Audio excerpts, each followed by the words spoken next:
Let's get to know each other, shall we? Let's do this.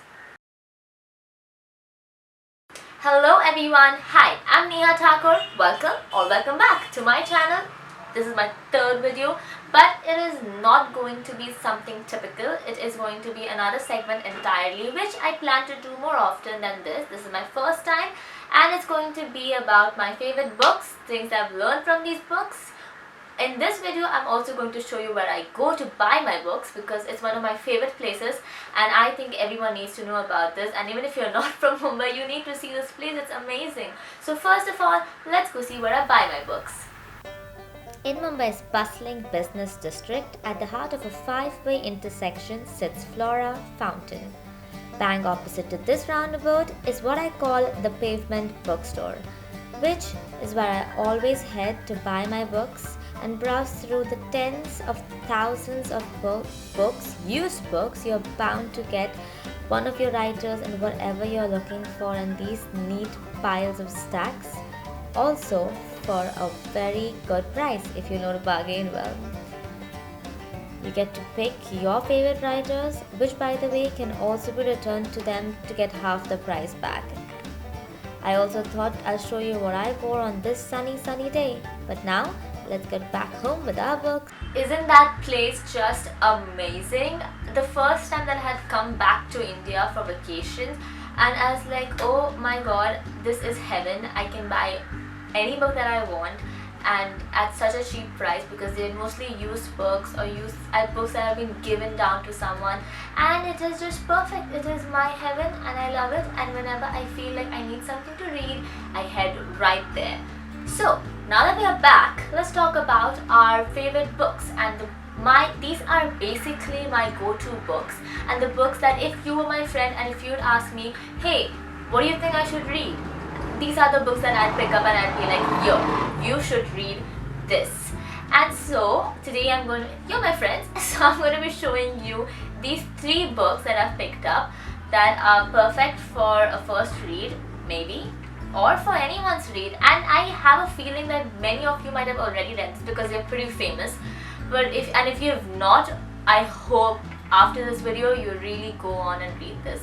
But disclaimer, I am not a book specialist, is that what they say, or someone who is really critical about the writing, or about I don't read into the lines so much, so this is not going to be a review for people who like to read into the story and understand what was the author thinking. This is just someone basically who loves reading, and I love reading so much. Okay, so the first book that I've got is a non-fiction book, and I was someone who actually did not like non-fiction books so much, but these 2 books, I've actually got 2 in my list now, so you can see that I've started liking them so much and I love the message that they have. So the first book that I've got is The Alchemist by Paulo Coelho. Now, The Alchemist is not one of the first non-fiction books that I've read, but it is my favorite, no doubt, because I love books that teach you something with a story that is interesting. I do not want a stupid story. I think this really does that. It is a page turner, but at the same time it has such a good moral for dreamers, and it is clearly, as it says on the cover, a fable about following your dream. Now, this book talks about having the courage to follow your dream and not neglecting your dream and picking up on the chances given to you by life. I think it is such an important read for someone who needs to be inspired to do something in life, to follow your passion, and I love such books. So I think it's a complete must read. Book number 2.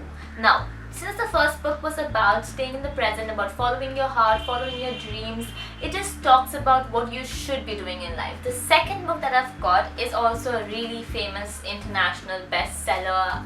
Many of you might have already read it. It's The Monk Who Sold His Ferrari by Robin Sharma. Now, this is a book I had taken from my dad's collection of books, and he's got a lot of Robin Sharmas, and there was a time where I used to think he's talking rubbish, but after this book, I love it. Now, of course, this follows a story format, but it is not an interesting story like The Alchemist. It is something you need to really want to read. I took a long time to read this for someone like me who just I need a page turner to really come back to it.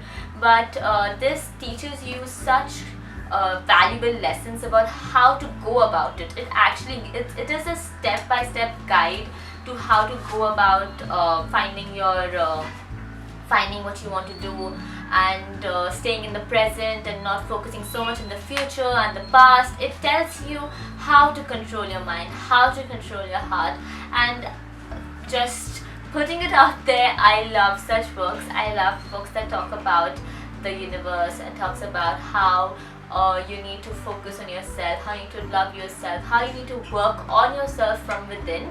I will read it if you tell me that this tells you what to do and what not to do. And I love the positivity, that the vibes that these books have. They are actually really good. I think and this has come to me by age, because there was a time I used to not read these books at all. Now, one of the things that I love in this book, I'll just tell you one thing, that is, it tells you over here, there is nothing noble about being superior to some other person. True nobility lies in being superior to your former self. Run your own race. Every second you spend thinking about someone else's dream, you take away time from your own. And I really believe in this, and this is just something like this is all there in this book. There are like so many lessons. So if you want to learn how to meditate, this teaches you that. It tells you the method that you should go by. This is a step-by-step instruction into living a better life if you follow it. Now, I don't say that I follow it entirely, but I do follow some things about the positive mindset and about having a better relationship with yourself and emptying your thoughts and living in the present. I try, but I think it's a must read for someone who likes such books. Okay, so the third book that I've got is 1,000 Splendid Suns by Khaled Hosseini. Now, he is one of my favorite authors. I love his way of writing. I love the stories that he comes up with. I love how he goes about his stories, and they are beautiful, and this is one of the best books that I've read. I actually like this more than The Kite Runner, which is why I put this in my favorites. The book is 1,000 Splendid Suns. Now, this book revolves around the two women, Leila and Mariam, and the thing I love about this book is that it is about these two characters are two generations apart, and it shows how they land up in the same situation, and even with such a drastic and depressing environment, they are so positive, and in a scene where they are in a position where they could easily hate each other, but they support each other, and the friendship and bond that comes with pain and the understanding one has because they both are suffering from the same thing, and how they can go about everything. I think it's beautiful. Disclaimer though, this is depressing for people who, if you're not in a mood to read something that will put you down, that will make you feel like, oh my god, why is this happening to my favorite characters, do not read this. But if you love to read, if you want to know something different about a different side of this world, I think you need to read this. And that's it. Those are all the books that I have for you today, and I love these books, and I hope if you haven't read them, I hope you go and read them. Leave a comment below letting me know your favorite books and your go-to books so that I can read them. Like this video if you want to see more of these, and subscribe for more, and I'll see you next week. Bye bye.